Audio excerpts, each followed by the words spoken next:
On February 2, 2009, a woman walking her dog across the windswept, barren caliche clay of Albuquerque's West Mesa stops dead in her tracks. The wind has sheared away the top layer of dirt, revealing a sight that defies immediate comprehension: a weathered, sun-bleached human bone. She calls the Albuquerque Police Department, expecting a tragic, isolated discovery. A single patrol car arrives, followed by a small forensic team with a backhoe. They assume it is a historical site or a singular victim of a localized dispute. But as the heavy steel machinery bites into the hard-packed earth, the shovel uncovers another bone. Then a human skull. Then another. Within 72 hours, this isolated patch of desert dirt transforms into the largest, most complex crime scene in New Mexico history. Buried in shallow, unmarked graves across several acres are the skeletal remains of 11 young women and one unborn child. All of them vanished between 2003 and 2005. All of them were systematically hunted, isolated, executed, and hidden by a predator the media would soon terrify the public by naming the West Mesa Bone Collector. Yet, more than 15 years later, the graves sit empty beneath a newly constructed housing development, the case files gather dust in warehouse basements, and the killer walks free. But this isn't just a story about a monster hiding in the desert sands. This is a terrifying mirror to our modern world. It is a case that exposes a catastrophic systemic blind spot in our social fabric, a blind spot that predators in 2026 still exploit to target the vulnerable, both on physical streets and in the digital shadows of the internet. If you believe true crime should do more than just exploit tragedy for cheap thrills, that it should serve as an analytical alarm system, exposing structural flaws to protect modern society, consider subscribing to Enter the Crime. Because to understand how a serial killer managed to build an entire graveyard in plain sight without a single official noticing, we have to go back to the world that made these women invisible. To comprehend the tragedy of the West Mesa, you must look past the scenic postcard imagery of the American Southwest and look directly at Albuquerque's Central Avenue corridor in the early years of the 2000s. Historically known as Route 66, this strip of asphalt had degraded over decades into a transient hub, plagued by systemic poverty, generational trauma, and an escalating, hyper-aggressive narcotics crisis. For our international viewers, this area operated exactly like the neglected red light districts or marginalized suburbs of major European or Asian metropolitan areas, zones where municipal funding is withheld, police presence is reactive rather than protective, and the residents are forced into survival mode. It was within this high-risk, unmonitored ecosystem that 11 distinct lives were systematically intersected by an apex predator. These women were not statistics. They were daughters, sisters, aunts, and mothers trying to navigate an unforgiving landscape. Let us look at 15-year-old Jamie Barella. She wasn't a permanent fixture of the Central Avenue subculture. She was a teenager who made the tragic mistake of accompanying her older cousin on a brief errand down the strip in 2004. She had a life full of ambition ahead of her. There was Michelle Valdez, a young woman who was several months pregnant when she walked out of a motel room and vanished into the night air. The killer didn't just take her life, he stole the future of an unborn child. And there was Cinnamon Elks, whose family knew the dangers of the area and continuously begged local law enforcement for a deep-dive investigation the moment her phone went dead. But in 2003, a dangerous, invisible contradiction began to manifest within the Albuquerque Police Department's data tracking rooms. Young women were vanishing from Central Avenue at an unprecedented rate. Yet, because many of these women faced housing insecurity, struggled with substance abuse, or engaged in survival sex work, their disappearances were treated with bureaucratic indifference. When family members walked into local precincts to file missing persons reports, they were frequently met with structural dismissal. Desk officers told them these women were adults, that they were transient, and that they had likely just walked away from their lives to go on a multi-week bender or move to another state. The system classified them not as potential victims of foul play, but as administrative runaways. The street-level community, however, did not have the luxury of administrative denial. They knew a predator was active. Women who survived on Central Avenue began noticing that certain faces were disappearing from the street corners and the motel lobbies without a trace. Warnings were whispered in the shadows of the doorways. Survival strategies were shared. Never walk alone, watch for specific unmarked sedans, text a friend before getting into a vehicle. But because this community was deeply criminalized and inherently distrustful of law enforcement due to decades of aggressive policing, these street-level tips never coalesced into official intelligence. To the formal legal and municipal system, these women remained entirely invisible. This profound structural blind spot gave the perpetrator the ultimate weapon needed by any serial killer, an open, unmonitored hunting window that lasted for years. Between the spring of 2003 and the late winter of 2005, the killer's operational loop worked with terrifying efficiency. The physical mechanics of the crimes relied entirely on absolute geographic exploitation and tactical isolation. The West Mesa of Albuquerque is a massive, elevated plateau that overlooks the entire city grid. Today, it is covered in master-planned communities, but in the early 2000s, it was a desolate, pitch-black expanse of unpaved dirt tracks, deep arroyos, and volcanic scrub brush.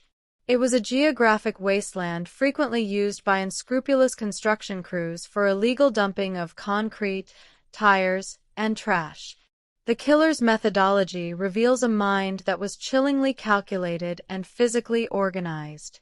He did not simply drive his victims out to the desert and abandon their bodies on the surface to be scavenged by wild animals. He buried them. Digging 11 graves in the hard-packed, clay-like caliche soil of the New Mexico desert is a grueling, exhausting physical endeavor. It requires specialized tools, significant physical stamina, and, most importantly, hours of uninterrupted time under the cover of complete darkness. This tells behavioral analysts that the killer was entirely confident that no police cruiser would ever patrol that stretch of dirt road, and that no one was looking for the women he had taken. Forensic anthropology later revealed that the victims were completely stripped of their clothing, jewelry, and any form of personal identification before burial. This was a deliberate choice to destroy trace physical evidence, eliminate fibers, and accelerate natural skeletal decomposition. The killer actively weaponized the harsh, arid climate of the desert, trusting that the extreme heat and shifting sands would mummify the remains and conceal his grim work until the landscape itself changed. Every single logistical decision made by the killer during this critical 2-year window points to an individual with intimate, hyper-localized knowledge of the geography. This wasn't a transient drifter passing through New Mexico. This was a local resident, someone who could navigate the treacherous, unlit desert tracks at 3 a.m. without getting their vehicle stuck, someone who likely had a professional reason for possessing excavation equipment or heavy vehicles that would not look out of place if spotted on the margins of the city. The prey was systematically selected from the margins of Central Avenue, isolated from their peer groups, transported past the city limits, and completely erased from the physical world. And then, by the end of 2005, the pattern stopped as abruptly as it had started. The disappearances ceased. The killer walked away from his hidden graveyard, leaving 11 bodies resting silently beneath the dirt as developers began laying down plans for a new suburban neighborhood. And that's when the real nightmare began. When that human bone was uncovered in February 2009, it triggered a massive multi-agency investigation that instantly ran into a wall of its own making. Investigators initially believed they were documenting a recent homicide. They quickly realized they were standing on a historical killing field. The primary investigative hurdle was staggering.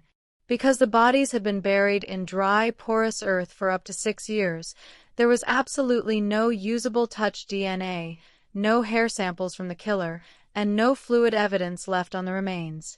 The desert had cleansed the crime scene of the microscopic clues that modern forensic science relies upon to solve murders. A specialized West Mesa task force was formed, combining resources from the APD, the New Mexico State Police, and the FBI. Their first task was monumental: identify the bones. Using dental records and advanced mitochondrial DNA profiling, they began the agonizing process of matching the remains to the stack of ignored missing persons reports from the early 2000s. As the names were locked in, the hunt for suspects turned into a dark thriller filled with shocking narrative reversals. Detectives believed they had solved the case almost immediately when they pulled the file of a man named Lorenzo Montoya. Montoya was a local resident who lived in close proximity to the West Mesa. He had a documented history of extreme violence against women, and most incriminatingly, satellite tracking and witness statements placed his specific vehicle deep in the desert patch near 118th Street during the exact timeline of the disappearances. But detectives hit a massive, permanent legal roadblock. Lorenzo Montoya could never be cross-examined, his DNA could not be compared under modern legal parameters, and he could never stand trial. In 2006, 3 years before the bodies were discovered, Montoya had kidnapped a young woman from Central Avenue, taken her to his trailer, and attempted to violently assault her. The woman's boyfriend tracked them down, broke into the trailer, and shot Montoya dead in an act of defense. The task force's primary lead was cold before it even began. Undeterred, the task force shifted their focus to another high-value target: Joseph Blea. Blea was a convicted serial sex offender who was actively stalking the Albuquerque streets during the exact years the women vanished. Investigators executed sweeping search warrants across his properties, tearing up floors and analyzing his historical work logs. But the forensic reality was unyielding. Despite his horrific criminal history, there was absolutely zero definitive physical evidence, tire tread matches, or DNA linking him directly to the gravesite on the mesa. As the years dragged on, the task force found themselves drowning in an overwhelming sea of data. They had to filter through over 1,500 unverified tips, thousands of hours of historical prison phone logs, and dozens of false confessions from inmates looking to trade fake information for reduced sentences. The sheer volume of raw, unorganized information was staggering, a chaotic mess of records that bogged down detectives and cost millions of dollars to process. Let us pause the narrative right here for a tactical question. At this stage of the investigation, given the total absence of physical DNA and the fact that multiple violent predators were operating on Central Avenue simultaneously, do you believe the Albuquerque Police Department was hunting a single, hyper-organized serial killer? Or could these desert graves be a shared dumping ground used by multiple independent offenders who all exploited the exact same unmonitored landscape? Take a moment to formulate your thoughts and type them into the comments section below. We want to see how your analytical skills match up against the evidence. But as you write your response, consider this uncomfortable truth. If multiple killers were using the same spot, it means the systemic breakdown of local law enforcement was twice as catastrophic as anyone admitted. The task force eventually hit a psychological brick wall. Public pressure was immense, but the harsh reality could not be bypassed. The combination of the desert climate and years of initial police inaction while the women were first disappearing had erased the chain of custody for the truth. With physical forensics exhausted, behavioral analysts from the FBI's Behavioral Analysis Unit stepped in to construct a comprehensive psychological profile of the West Mesa killer. But while these behavioral analysts were deeply buried in evaluating his mental patterns, a hidden piece of evidence was about to surface via digital mapping technology that completely changed the entire understanding of the killer's operational timeline. When specialized data analysts reviewed historical, commercial satellite imagery of the mesa taken in late 2004, they discovered distinct, repetitive tire tracks, and physical disturbances in the soil exactly where the graves were eventually uncovered. The killer wasn't just organized, he was frighteningly meticulous. He had returned to the exact same geographical coordinates over a 24-month period, never changing his routine, entirely confident that the city's indifference ensured no one was monitoring his graveyard. The FBI profile determined that the perpetrator exhibited the classic traits of a highly organized, power-assertive offender. This was not a chaotic killer acting on impulsive rage. He explicitly selected victims from a specific demographic because he possessed the criminal intelligence to realize their disappearances would not trigger immediate, high-priority law enforcement intervention. He didn't just weaponize tools, he weaponized societal apathy. This profile points directly to someone who maintained a highly successful dual existence. He was not an outcast living in an abandoned building. He likely held a stable job, probably within the construction, trucking, or landscaping industries, professions that provided him with a legitimate reason to possess excavation tools and operate heavy, multi-axle vehicles without drawing a single suspicious glance from neighbors or passing police patrols. The act of burial signifies a psychological desire for permanent concealment, control, and ownership. He didn't want his crimes discovered. He wanted to keep his secret kingdom intact. But here is where we must bridge this historical tragedy directly to our modern world. In 2003, this killer relied on physical isolation, lack of municipal lighting, and dark desert tracks to erase these women from existence. Today, in 2026, modern predators do not need to drive their victims into the desert to isolate them.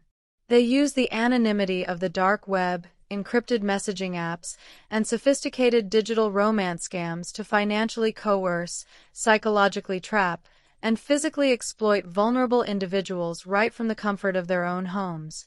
The physical hunting ground has shifted from the desert caliche to the digital landscape, but the predator's psychological exploitation of societal neglect and personal vulnerability remains completely identical. The modern internet has become the new West Mesa, a vast, unmonitored expanse where predators build invisible networks of exploitation while the rest of society looks the other way. Today, the 118th Street burial site is no longer an empty expanse of desert dirt overlooking the city of Albuquerque. It has been completely overtaken by relentless suburban sprawl, paved over by smooth asphalt, and covered by neat rows of modern residential houses. A modest memorial park stands near the entrance of the subdivision, a stark, quiet reminder of the 11 distinct human lives cut short by an unpunished monster. The Albuquerque Police Department still maintains an active cold case file, and a staggering, unclaimed $100,000 reward remains on the table for any information that leads to an official arrest and conviction. The cultural legacy of the West Mesa Murders is a painful, ongoing reckoning for the American justice system.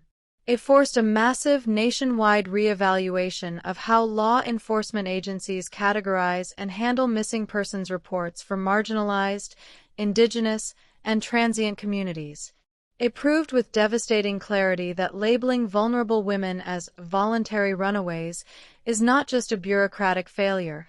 It is a policy that actively hands serial predators a license to hunt with impunity.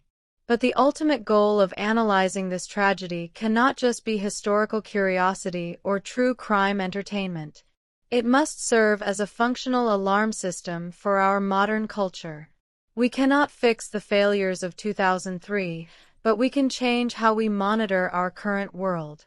We must look at our modern digital spaces, our current legal structures, and our own local neighborhoods, and force ourselves to answer the most uncomfortable question of all. Who are we ignoring right now that a modern predator is actively targeting? If the West Mesa Bone Collector is still alive today, he walks among us. He goes to the grocery store, he pumps gas, and he watches the news, his horrific secrets buried as deeply within his mind as his victims once were beneath the sand. For our pinned comment discussion today, If a prime suspect like Lorenzo Montoya was killed before the burial site was ever officially discovered, should law enforcement have the legal right to close a case based purely on circumstantial profiling? Or does keeping a case open indefinitely without physical proof do more psychological harm to the victims' families than good?